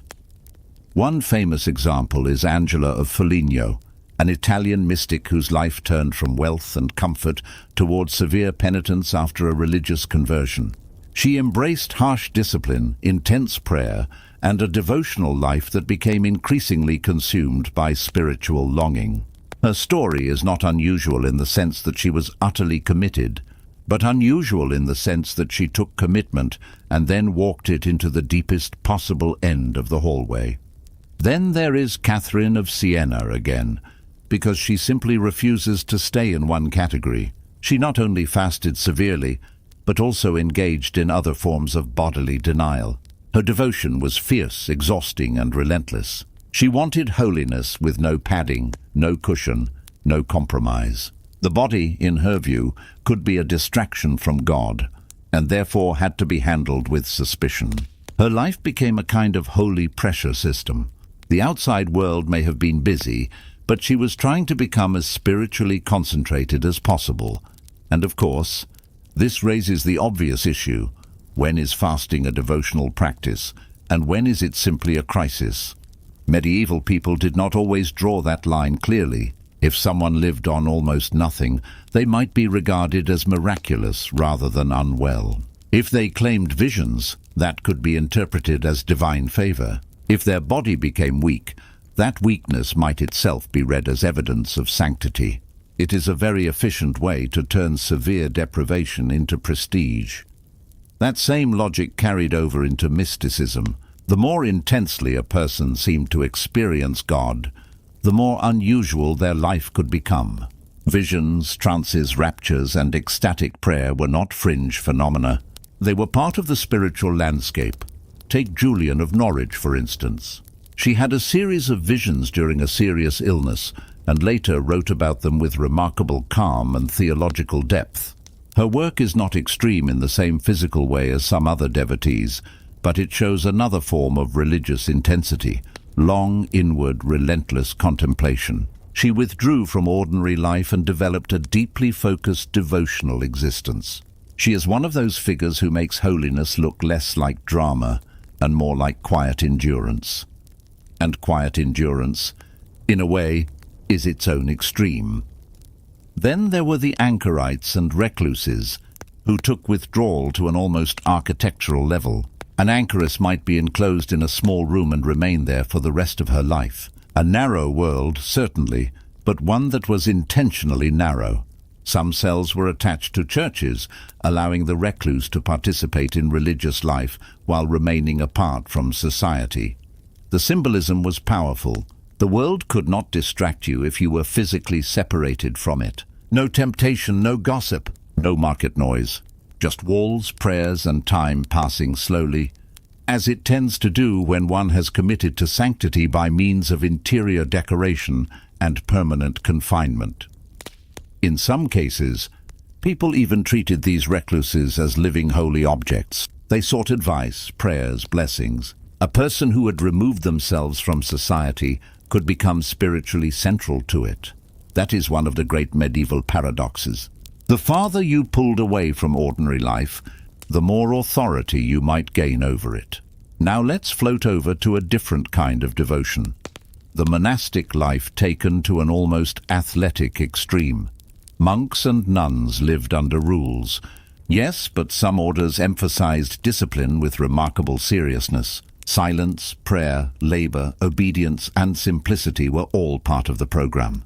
In certain houses, food was plain, sleep was limited, and life was structured to suppress personal preference as much as possible. It sounds harsh because it was harsh, but that was the point. Many religious communities believed that regular comfort encouraged pride or laziness. Better to keep the soul alert by making the body a little uncomfortable. Better to live in restraint than in indulgence. Better to spend your days in rhythm, repetition, and humility than in the seductive chaos of ordinary human life. Of course, the human mind has ways of adapting. If you remove luxury, people may not stop wanting it. They may simply find spiritual language for longing. The result is a kind of discipline that can be beautiful, but also deeply tiring. The more intense forms of devotion often involved not only abstinence, but also service. Some holy women and men devoted themselves to the sick, the poor, and the outcast. They cleaned wounds, fed the hungry, and cared for the dying. This was not symbolic suffering. It was practical labor, done in difficult conditions, often with little recognition. And this, too, could be extreme. Not in the theatrical sense, but in the way it demanded total commitment. A person who gave their life to the needy often had very little left for themselves. Their devotion was measured in time, energy, and the slow disappearance of personal comfort. There is something both admirable and slightly alarming about the depth of that kind of commitment. The medieval world was full of people who believed that holiness meant subtraction. Remove food, remove sleep, remove speech, remove possessions, remove freedom, keep removing until the soul stands in clear relation to God. That is the logic behind many of these acts. And because people believed suffering could purify, they did not necessarily see these practices as unhealthy. They saw them as concentrated, refined, serious, radical even. A life without ease was a life with purpose. But there were limits, and those limits were not always respected. Some ecstatic holy people became so overwhelmed by devotion that they seemed to lose ordinary function. They might go into trance-like states during prayer. They might weep, tremble, or speak of visions. Their experiences were interpreted through the language of sanctity, but they also reveal how fragile the line could be between deep faith and mental or physical collapse. Medieval devotion often did not ask whether a practice was sustainable. It asked whether it was holy, and holiness to many people was supposed to be visible. The saint should look unusual. The holy body should show signs of struggle. The saint should not resemble the comfortable, tidy, well-rested citizen. No, the saint should appear altered by devotion, thin, pale, withdrawn, occupied by something higher, or at least something extremely demanding. Which brings us to perhaps the most dramatic devotional habit of all, the attempt to erase the self. Some devout people wanted not just to obey God, but to disappear into God. Personal ambition was a trap. Vanity was a trap. Pleasure was a trap. Even selfhood could become a trap. The ideal was humility so complete that the person became an instrument rather than an individual. That sounds lovely in a spiritual text. In practice, it could become a recipe for self-erasure. A person might suppress their own needs so deeply that they became difficult to separate from the religious ideal they were chasing. Still, from the perspective of the age, this was noble. The more one resisted the self, the closer one came to transcendence. A difficult life in this framework was not a failure. It was evidence of seriousness, and so the stories kept accumulating. Holy people who slept little, holy people who ate less, holy people who withdrew from society, holy people who endured pain, solitude, longing, and uncertainty because all of it seemed spiritually meaningful. This was devotion at full intensity, not soft faith, not casual piety, but the kind of belief that shaped every habit and narrowed the world until only the sacred remained. And since human beings are perfectly capable of turning any ideal into a competition, people did occasionally compare these acts, admire them, copy them, and push them even further. Which is, of course, how a private spiritual practice can slowly become a cultural obsession. So let's continue onward, still quietly, still unhurriedly, into the next layer of this story. The saints, the penitents, and the people who transformed suffering into a form of spiritual currency. By this point, devotion had become something almost performative in the deepest sense of the word. Not fake, not insincere, but visible. A life of prayer, restraint, and discomfort could become a kind of testimony. It said without saying that earthly life was not enough. The body was not enough. Comfort was not enough. Ordinary time was not enough. So people kept raising the stakes. One of the clearest examples was the penitential saint. These were people who treated remorse as a vocation. They did not merely feel sorry for their sins. They organized their entire existence around proving they were sorry. That could mean fasting, vigils, silence, poverty, pilgrimage, and hard labor. Every bit of ease had to go. Every convenience had to be questioned. The soul, apparently, was allergic to comfort. Pilgrimage was one of the most common forms of extreme devotion. A person would travel long distances to a holy site, sometimes on foot, often with very little money, and endure fatigue, illness, and hardship along the way. The journey itself was part of the offering. The pain of travel became devotion in motion. People set out for shrines, monasteries, and sacred places because the road itself was understood to purify, or at least to demonstrate seriousness. Some pilgrims went to extraordinary lengths. They walked through bad weather, they crossed rough terrain, they wore plain clothing, they carried minimal supplies. In a world with bad roads and worse hygiene, this was not a casual spiritual weekend. It was a major commitment, and one that could leave a person exhausted before they even arrived. But the destination mattered too. Shrines could be associated with miracles, healing, relics, or the presence of a saint. People hoped that bodily effort would be answered by divine favor. The logic was simple enough. If you suffered for God, maybe God would notice. Medieval religion, at its most intense, often had this beautiful, anxious bargaining quality to it. Then there were the relics. Not the devotion itself exactly, but the objects around which devotion often deepened. Bones, clothing, fragments of saints and other sacred remains became centers of pilgrimage and reverence. People traveled to see them, touch them, or pray near them. The relic itself was not usually the whole point. It was a point of contact, a physical bridge between heaven and earth. And because human beings are human beings, relic veneration could become elaborate, competitive, and highly valuable. If one shrine was famous, another wanted to be famous too. If one saint had a reputation for healing, another was declared equally marvelous. Devotion could become an economy, a very holy economy, but still an economy. Now let's drift to some of the more intense individuals who lived this way. There were mystics who embraced pain as a path to union with God. There were ascetics who rejected marriage, food, clothing, comfort, and social pleasure.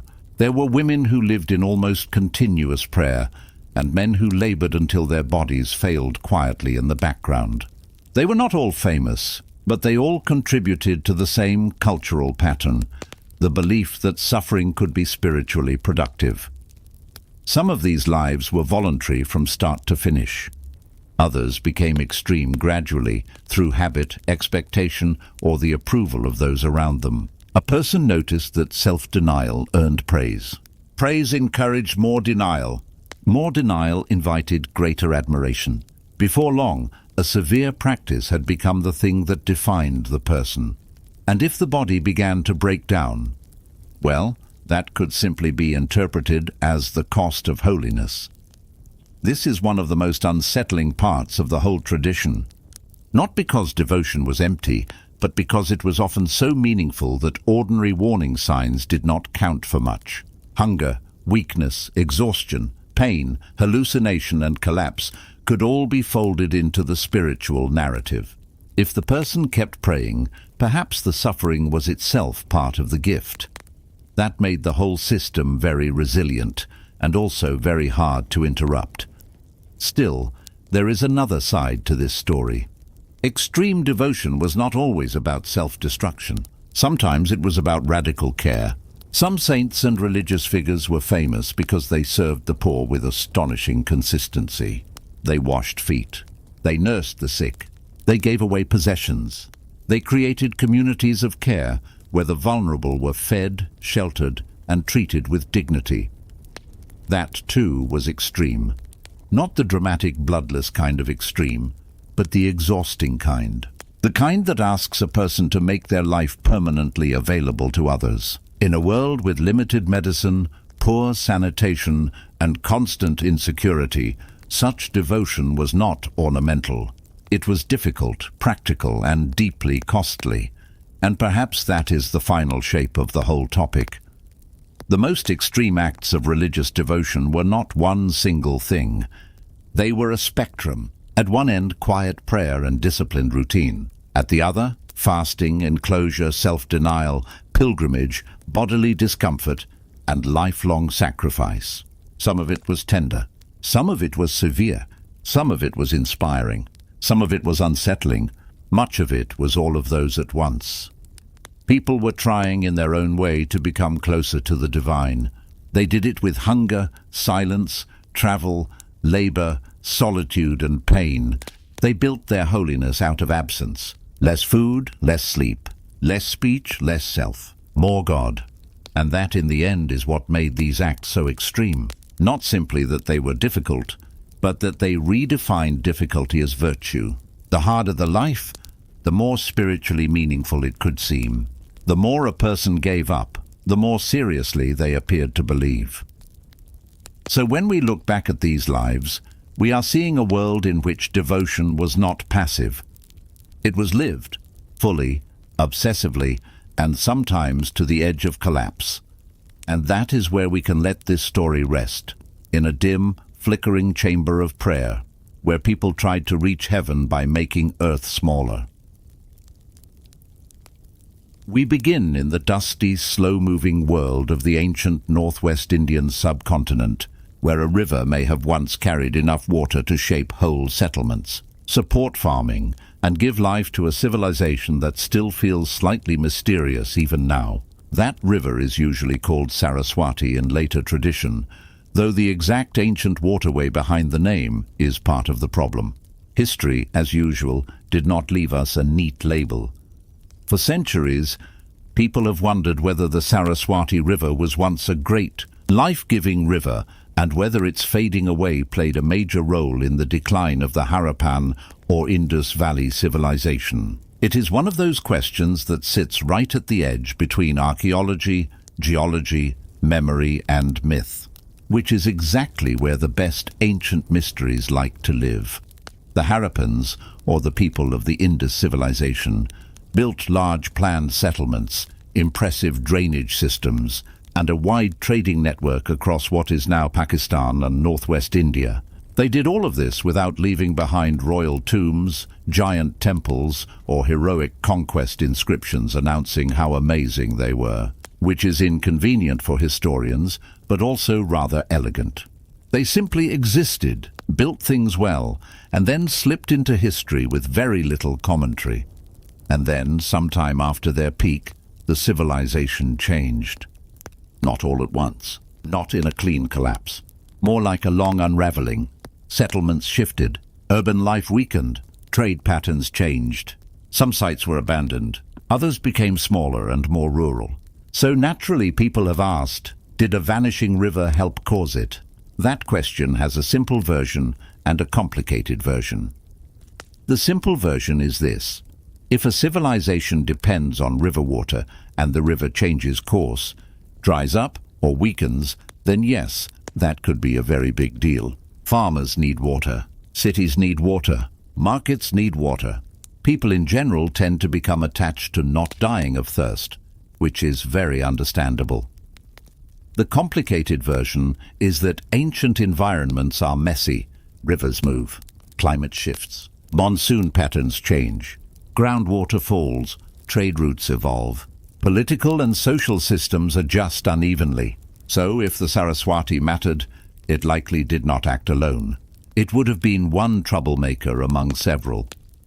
The first thing to understand is that Saraswati River is not a simple label with one obvious meaning. In later Indian tradition, Saraswati is also a sacred river, often associated with purity, learning, and divine speech. In the Vedic imagination, it became highly important. But when modern scholars talk about the vanished river, they are usually trying to connect that literary memory with an actual ancient river system in the northwest.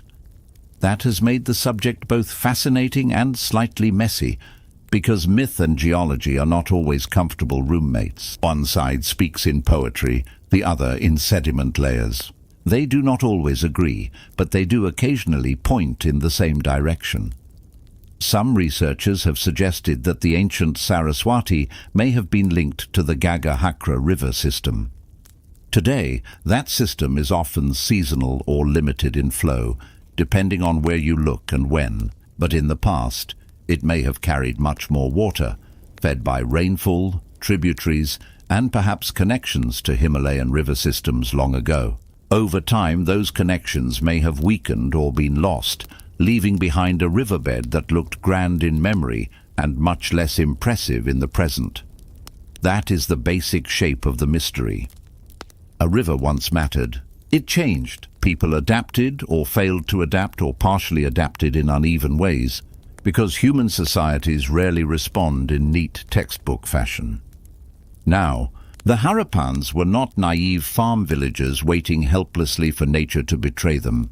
They were active, capable, and quite skilled at living in a demanding environment. Their settlements were distributed across a broad region.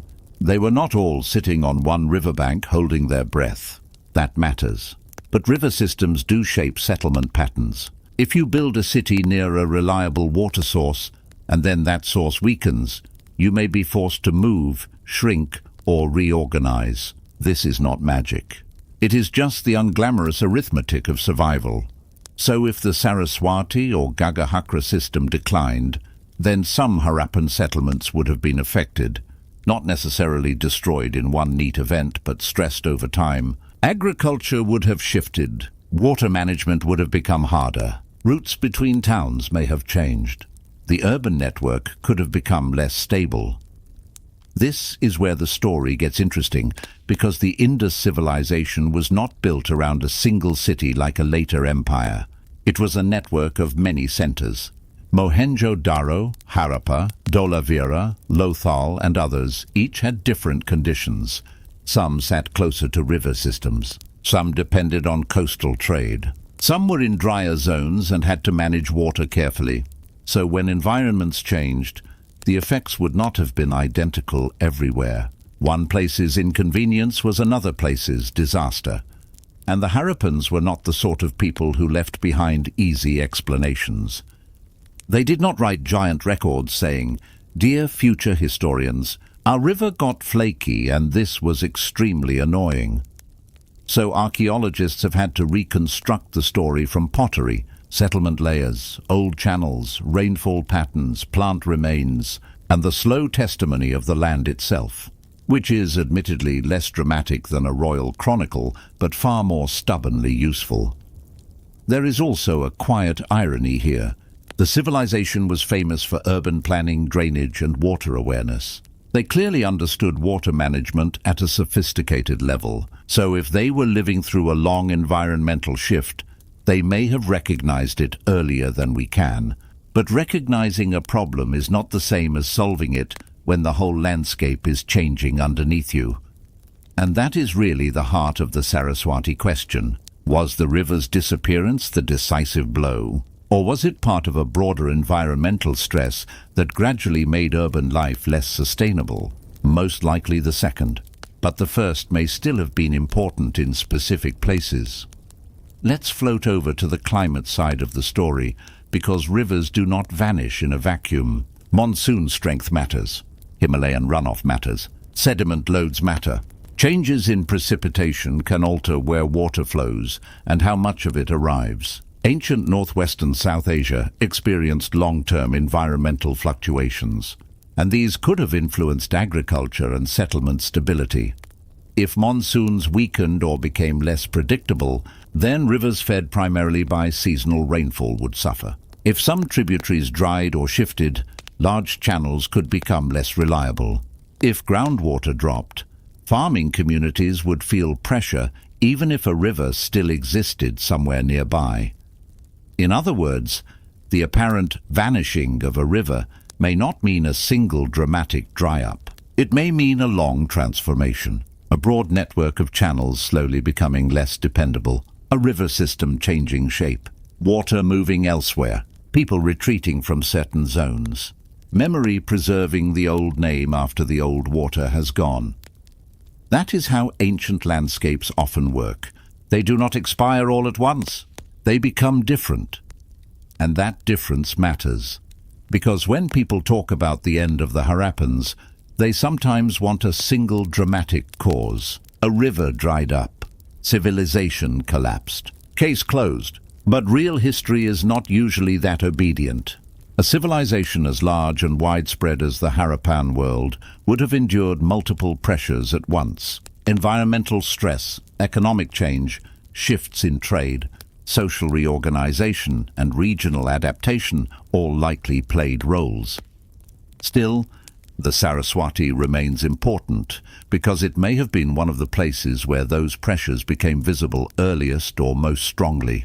If a river system central to settlement and memory weakened, the impact would have been both practical and symbolic. Water is not just water in an agrarian society. It is order, continuity, fertility, and belonging. When it changes, the world changes with it. So the great question is not only whether the Saraswati vanished, it is what people did when it became less dependable. And that takes us to the next part of this very long story. The settlements that followed the water, the ones that stayed behind, and the quiet, gradual movement from crowded urban life into something different, something smaller, but not necessarily instantly broken. So now we drift from the question of the river itself into the less glamorous but much more important question of daily life. Because civilizations do not survive or fade because of one dramatic sentence in a history book. They survive through fields, wells, canals, homes, storage jars, trade routes, and the endless effort of ordinary people trying to keep things going. If the Saraswati or the broader Gagahakra system became less reliable, people would not have experienced that as a single catastrophe with a neat title. They would have felt it in stages. A field that needed more effort to water, a season that came in strangely, a settlement that became less attractive than another one a bit farther away, a route that no longer made sense, a patch of land that used to work and now stubbornly did not. And this is where the Harappan world becomes especially interesting, because it was never just one river civilization. It was a network. Some settlements were large and urban, others were smaller and more rural. Some were near the Indus and its tributaries. Others were near seasonal streams or older channels. Some places may have been more exposed to climate shifts than others, so the effects of environmental change would have been uneven, which is very on brand for history. Nothing ever hits all regions in exactly the same way. The great cities of the Harappan world did not all decline at once. Instead, there seems to have been a gradual movement away from the biggest urban centers. The later Harappan phase often shows smaller settlements, more regional diversity, and different patterns of material culture. That does not look like a civilization that simply exploded. It looks like one that reorganized under pressure, and pressure matters a lot. If certain river channels lost strength, people may have moved toward areas with more dependable water. If agriculture became less predictable, communities may have reduced their size or shifted crops. If trade routes changed, towns that once mattered could become less central. The grand urban system could lose coherence not because people suddenly forgot how to build cities, but because the practical reasons for maintaining those cities had become weaker. That is the part people sometimes miss. Collapse is not always collapse. Sometimes it is redistribution. Now, if we look at the land itself, the western edge of the Harappan world and the regions linked to the possible Saraswati system are especially relevant because many archaeologists have studied old river channels there. Satellite imagery, soil analysis, and settlement mapping have suggested that large paleo channels once carried water across the region. These old riverbeds, now dry or seasonal, help researchers imagine an ancient world that was more humid or more river-rich than the present one. This has encouraged the theory that the Saraswati was not just a mythical name floating around in later tradition, but a memory of a real river or river network that once mattered greatly. That memory may have survived long after the water changed course. Humans are very good at keeping names after landscapes have moved on. We do it constantly. We name hills, roads, and towns after things that are no longer there, because memory is often more durable than geography. The tricky part is proving exactly which river the ancient name referred to, and how directly that river supported Harappan settlement. Some researchers have argued strongly for a major river system. Others caution that the evidence is more complex, and that the Saraswati may not map neatly onto one single channel, which is fair. Ancient geography rarely behaves like a labeled atlas. What we can say with confidence is that there were major environmental changes in the region over time, and those changes mattered to the people living there. Whether the Saraswati was the central cause or one major factor among several, river instability would have affected agriculture, movement and settlement choices, and from there, the story becomes one of adaptation. Some Harappan communities did adapt. They shifted location, they changed how they used water, they adjusted to local conditions. They may have become more dispersed and less concentrated in huge urban centers. That does not sound glamorous, but it is actually one of the great skills of human history. The ability to change form rather than simply disappear. Others may not have adapted as well, or may have found themselves in places that became less sustainable. In those areas, urban life could fade more noticeably, not because the people vanished, but because the system that supported their dense, planned cities no longer worked as effectively. There is a temptation to imagine the Harappan decline as a dramatic fall, but the evidence often points to something slower and quieter. Cities did not all burn. The people did not all flee in panic. Instead, institutions, trade and settlement patterns gradually shifted. The old urban form became less dominant. A new pattern emerged, more local, more varied, less centralized. That makes the Saraswati question more subtle and, honestly, more interesting. Because if the river did fade, then it was not just a disaster. It was a force that helped push a civilization into another shape. The end of one era and the beginning of another often look less like a collapse than a rearrangement. Let's float over to trade, because river changes don't only affect farms. They also affect movement. The Harappans were deeply connected to trade networks, both inland and coastal. Goods moved across long distances. Materials such as stone, shell, copper, and possibly other commodities circulated through a wide exchange system. If water routes or overland corridors changed, trade would have changed too. And trade is not a luxury extra. It helps bind a civilization together. It moves resources, ideas, and social relationships.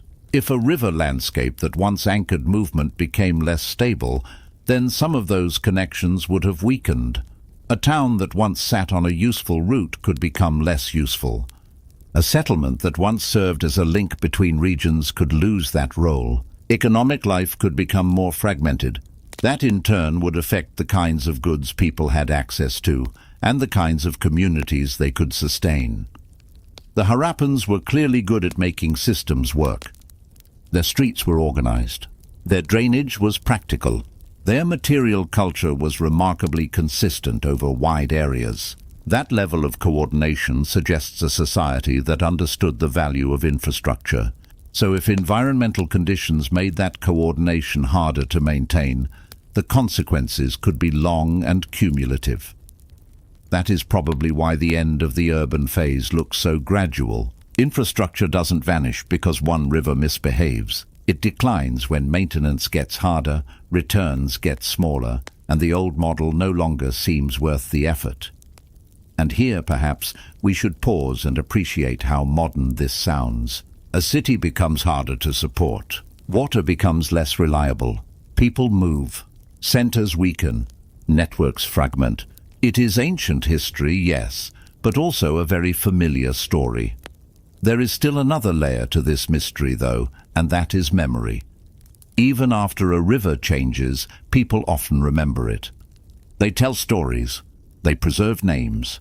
They attach sacred significance to places where water once flowed. Over time, the river can become more important in tradition, precisely because it is no longer physically present in the same way.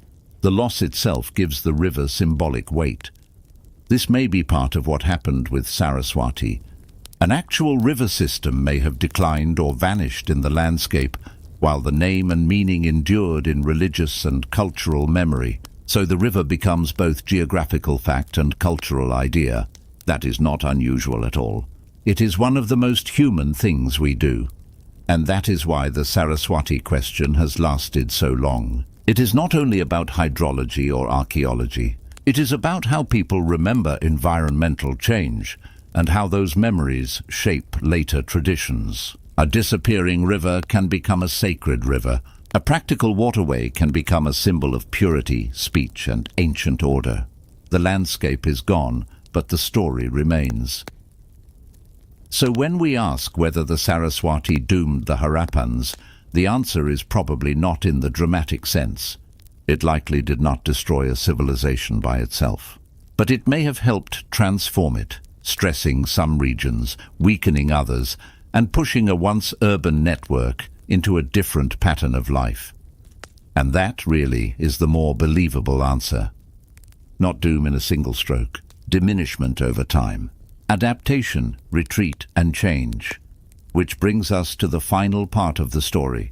What survived, what was remembered, and why this vanished river still matters so much thousands of years later.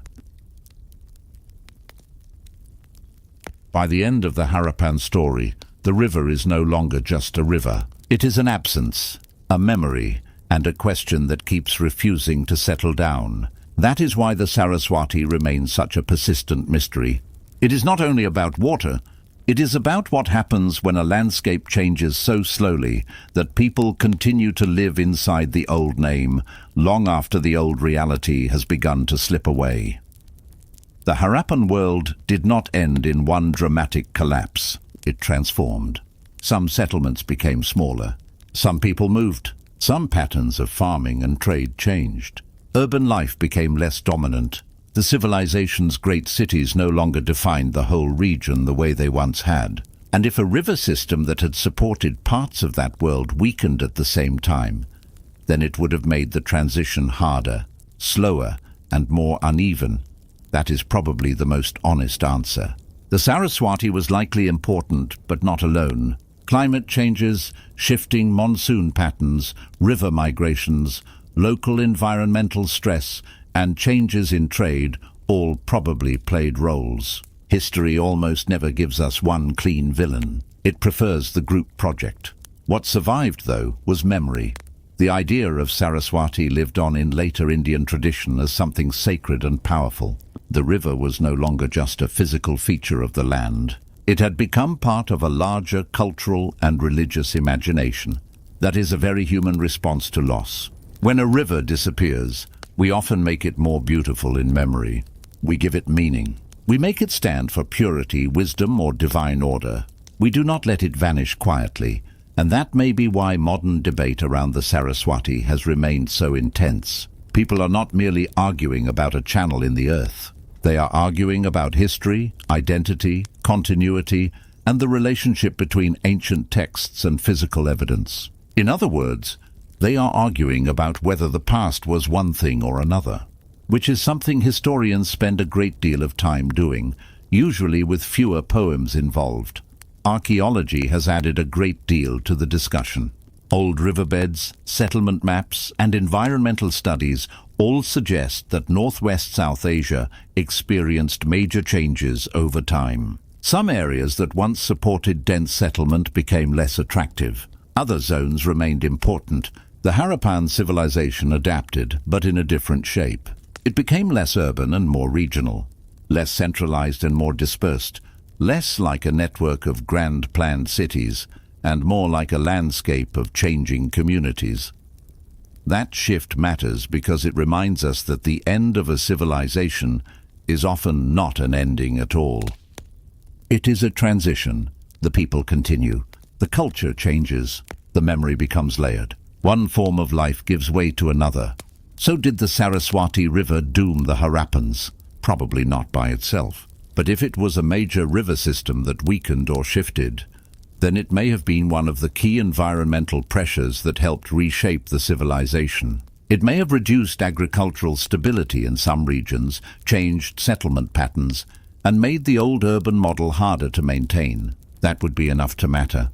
And the reason the question still fascinates people is that it sits right at the boundary between certainty and possibility.